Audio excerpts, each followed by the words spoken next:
Hey guys, King Cheerio 85 here, and I'm doing something different today. We're gonna go hunting for games. I've got 3 shops around the area that usually specialize in retro games. So we're gonna go hunting, and since there's been a recent price hike, I'm gonna go take a look at what everybody's selections are for GameCube games, as well as Xbox and PS2. Now, GameCube games, I don't know if it's the same for everybody or every area, but for me at least, they've been really difficult to find. Like, at least everything except for, random Madden titles. I see tons of Madden titles, no matter where I go, everybody's got them.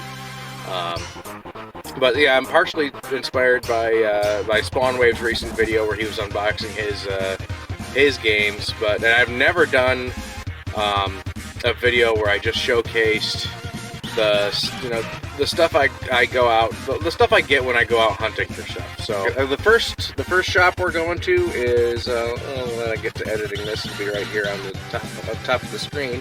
But the first shop I'm going to is called the Swap Meet.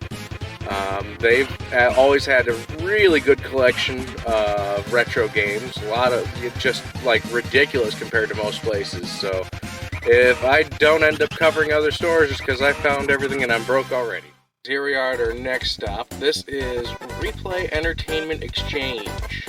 Now, I decided it'd be a lot easier to just go ahead and show the whole haul once I got back home. So that's what I'm going to be doing. So if you wanted to see that, go watch it at the end of the video. I'll try to put a timestamp on where I go and show off everything I grabbed today. But so far, it's looking pretty good.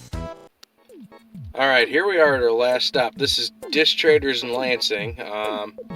And I'm kind of hoping that I don't find much since I've already blown most of my budget for shopping today. I was not expecting to get the haul I got for GameCube and Xbox games today. So here we go. We're gonna see what else we can grab. Hopefully not much, but hopefully something good. Alright, we're back home. Now, I did take some time and I cleaned off the cases from all the stickers and all the gunk and stuff, just to see what we're really working with here. And I did kind of, I didn't get as many PS2 titles since I was just running into so much GameCube today. It was kind of ridiculous, but let's dig into this so you can see exactly what we're working with here. Now, first up, we got Tony Hawk Pro Skater 3. This is always one of my favorites, if not my favorite one of the Tony Hawk Pro Skater series. And it does include manual. Disc is it's okay. It's got a little bit of dust on, a little bit of dirt on it, looks like, and then I'm probably gonna have to clean it. But overall, very happy to have that one. Actually, there's a funny story for this one. When the GameCube first came out, one of my friends who actually has been on, he's been on the game nights. That's Craig on the game nights. He pre-ordered the GameCube and got it day one when it came out, but that was all he could get. That's all he could afford, was just getting the GameCube. And he brought it over to my house. Well, this is back when I was living in an apartment with my mom in high school. And, he could only afford the game and the one controller. And it was kind of hilarious because we were just sitting there, we hooked it up to the TV, and we were just watching the startup screen and just going ooh and ahhing on it. And my mom was looking at this feeling really sorry for us because we had this brand new piece of gaming technology and nothing to do with it. But we were just so happy just to have it right in front of us and just watch this new technology splash up onto the screen. But she felt so bad for us. She ended up running us out to the store, and she bought us this game and an extra controller so that he could play his GameCube with me on day one. And it was it was very funny. It's one of my fondest gaming memories. And for that reason, I'll always treasure this game. I don't know whatever happened to my old copy of this. I think I lent it to a friend and I just never got it back, and probably never heard from that friend again either, but you know, things happen. I'm just glad to have this back in my collection. Next up, no story behind this one. X2 Wolverine's Revenge. I'm just reading on here. Free, like, Baskin Robbins offer inside, but honestly, I don't think, no book, no nothing, no offer, false advertisement. Somebody got to it before I could. Next up, Tony Hawk's American Wasteland. I actually owned this on the Xbox 360 originally. This was the last in the line of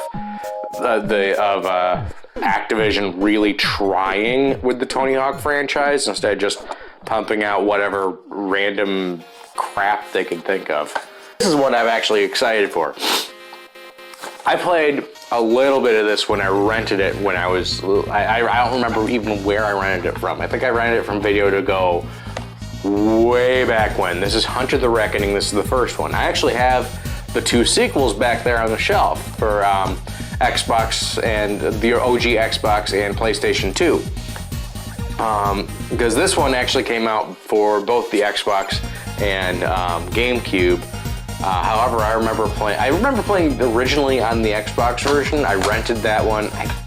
I want to say from Video to Go way back when, and I was never able to rent it again because it was always gone, or you know, somebody had stolen it or something. I don't know. Next up, so I've got the first Spider-Man game, and the Spider-Man 2 I think was one of the first games I actually owned on my GameCube. Overall, this was also, I remember this one also being like really fun. I had rented this one and played it all the way through, and unlocked the Harry Osborn Goblin before I had to take it back. I was able to rent this thing a couple times in a row, unlike Hunter the Reckoning, where I had to take it back and then wait until I got a little extra money to rent it again, and when I tried to rent it again, it was just gone forever, which sucked. Oh. All right, next up we got, here's something I was always curious about playing but never did, because it was like one of those random Nickelodeon, like it ended up being a Nickelodeon series for some reason, and I could never tell if the game was out to promote the series or if the series came out to promote the game. It was one of those things, chicken or the egg, and I never knew which, and that was one of those things at the time that didn't appeal to me. But from everything I understood, Tak and the Power of Juju was a really good platformer back in the day. So it's one of those things I'm actually looking forward to giving this a shot and seeing exactly if I'd like it again, because it does look like it's got a little bit of a Banjo-Kazooie feel, at least from the back of the box and everything with transformations and stuff. All right, next up, well, we had first Tak, now we got Tak 2. Tak 2, the Staff of Dreams. Well, the case for this one's in excellent shape. It feels so smooth, doesn't feel worn at all. It feels like it's just been on a store shelf for 20 years. That's about it. It hasn't had a whole lot of play. It does have all the booklets and everything in it. And actually, yeah, I will take a look at the disc on this one, just because I'm curious. Yeah, that disc is pristine. This thing looks like it has never been touched. So this looks like something that was just pulled off a store shelf, handed to the resale shop, and then that's how I got it. All right, next up, we got the first of the Teenage Mutant Ninja Turtles games on the GameCube. This was based on the 2003 series that was done by 4Kids. That one had much darker feel to it than the original series. It was based a lot more on the comic books, since it was it was more creatively controlled by one of the original creators of the Teenage Mutant Ninja Turtles. All right, here we go. Then we got the booklet. That's awesome. I don't even think my original version of this game had the booklet when I owned it originally. This is one of those few. See, I never sold off my entire GameCube collection when I was younger. I tried to keep as much stuff as I could, but you know, over the years, you go through this whole purge and then build, phases with your collections. And I know the GameCube had suffered quite a few of those, but overall, I still tried to keep everything that really meant something to me.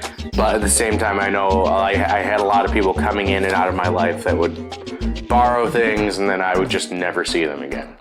That's just one of those things that happens. All right. Now back onto like Activision being decent. This is Call of Duty, Call of Duty 2, Big Red 1 on the GameCube. These were actually decent single-player campaigns. This is back before they were super focused on being all online, all microtransactions all the time, trying to get your money all through all of it. And I never played any of these because at that point in time, I was basically I hated first-person shooters. I didn't like first-person shooters and how much they were encroaching on everything else, because it seemed like at that point in time, every single company that used to produce the games that I actually enjoyed was moving on to just do first-person shooters all the time.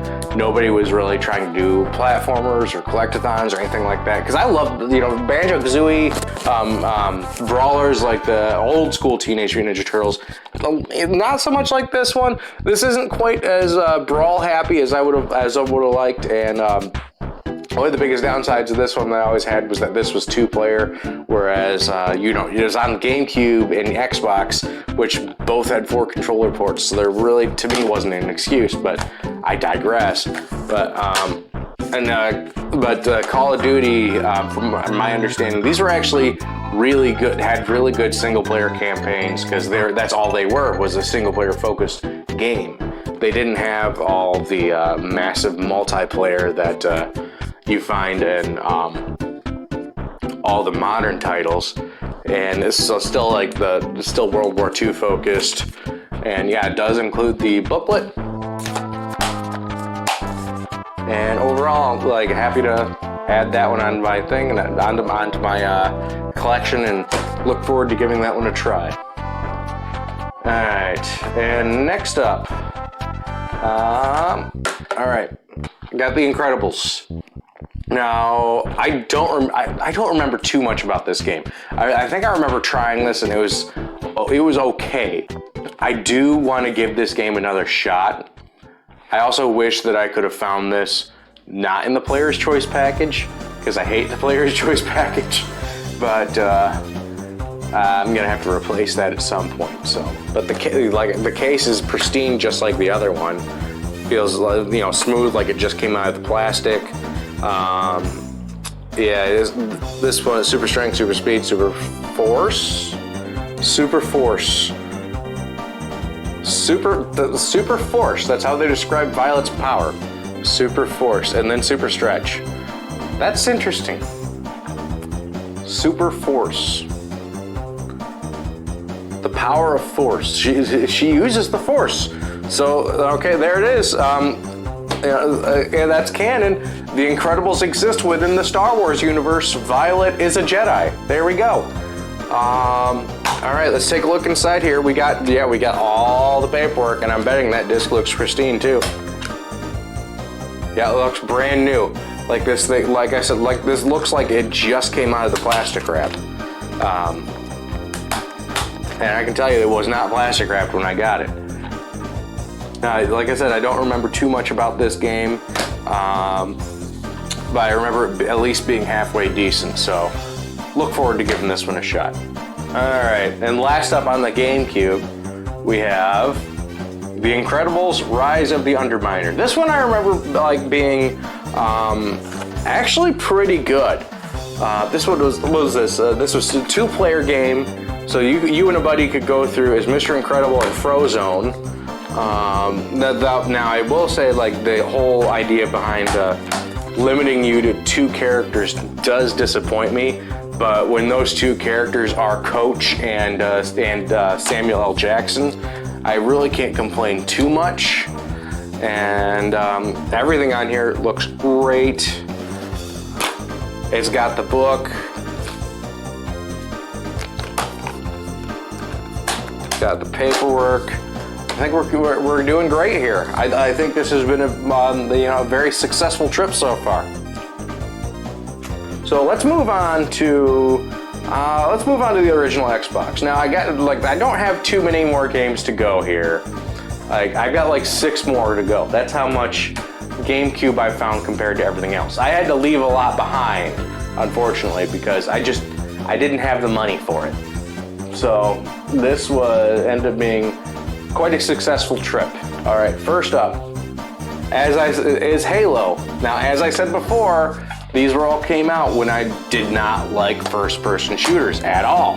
I just wasn't a big fan of them, and it does include the book. That's awesome.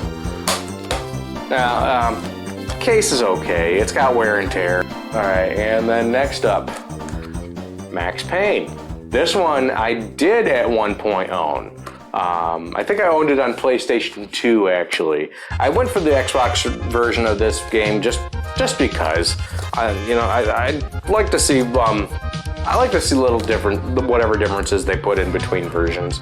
I doubt that they really did anything too different with this, if anything at all. Maybe enhance the graphics just a tad, since the Xbox was, no, I wouldn't say significantly, but it was noticeably more powerful than the PlayStation 2. So you would get better output for it. And yeah, this one actually does have the booklet and everything in it. Next up, all right, Painkiller. Now again, I gotta reiterate, did not like first-person shooters when the Xbox was out. Did not. So, here we go with another one, Painkiller Hell Wars. And we do have the book. Now, I can't really tell you anything about this game. Just that it caught my eye when I was out, and so I figured, you know what, why not? I'll give this a shot. I'll see what I can, I'll see if I end up enjoying this one at all. So that's where we go with that one. And last up, Blinks the Time Sweeper. Because why not? This was back when the Xbox was first coming out. They were bound and determined that they have a funny little animal mascot so they could compete with Nintendo and Sega. And Sony at the time too, because Sony had a few potential mascots at that point in time that they were pushing out, like Crash Bandicoot and Jak and Daxter.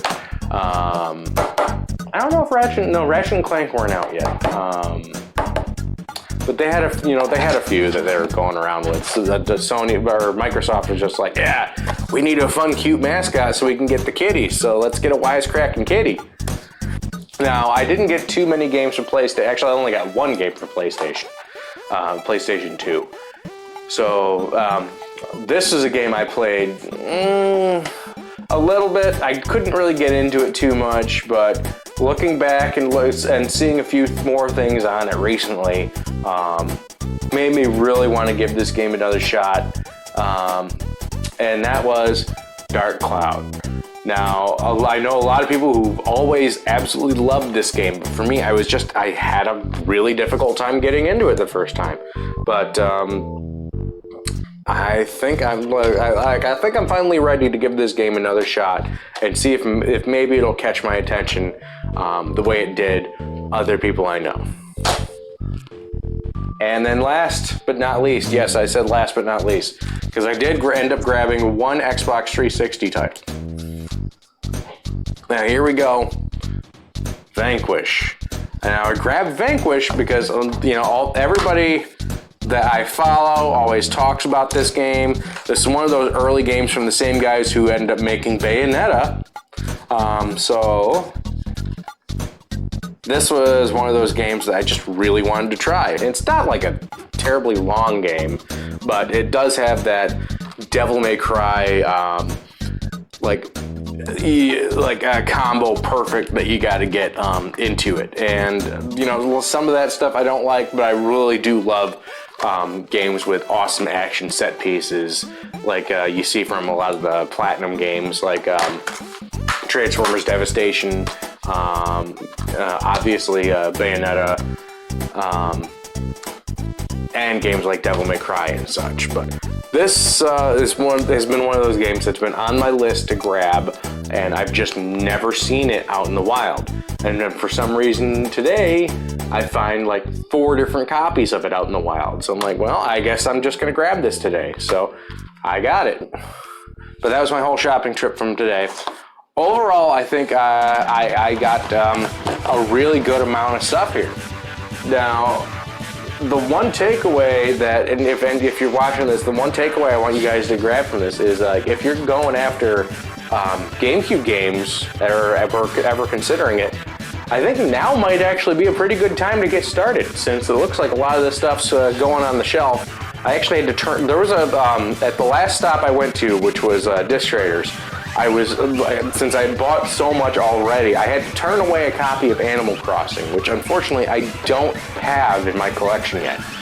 It's been one of that was one of those ones where I didn't know if I really wanted it in my collection, but now that I'm building stuff up, I kind of do want it in my collection. But I had to turn it down because it was just outside the price limit I had set for myself for that day and for today, and I had already gotten so much that I really couldn't justify spending that extra little bit on it.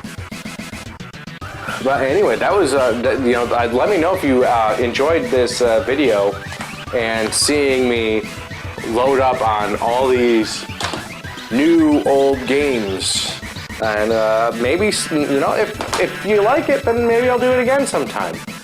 But anyway, this has been King Cheerio 85, and I will see you guys over in the next one.